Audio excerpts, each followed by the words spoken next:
ibu ngalusan awak soal babari hayang gelis tinggal meuli skincare buka tiung anger banget bodas punuk marenge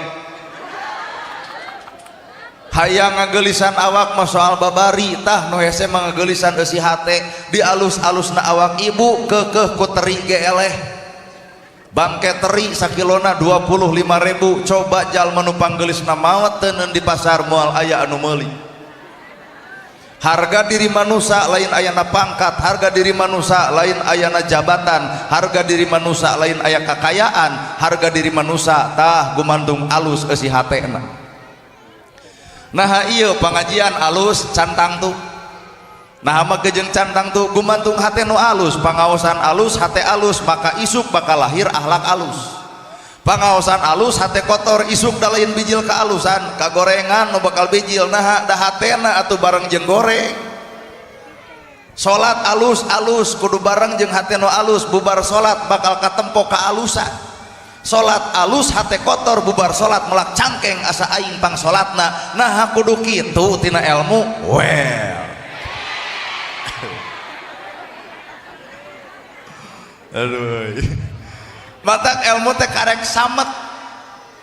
samet apal can jadi ama gerasa kurang bawa karek samet apal can jadi ama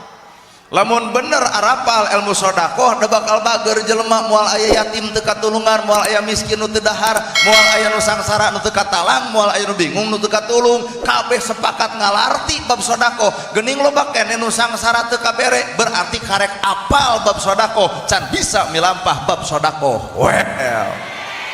mangga geura emutan ku sararea jadi ilmu teh samet matak anu kudu ku urang disaragamkeun teh eusi hate da keur naon tiung saragam baju saragam lamun hate teu saragam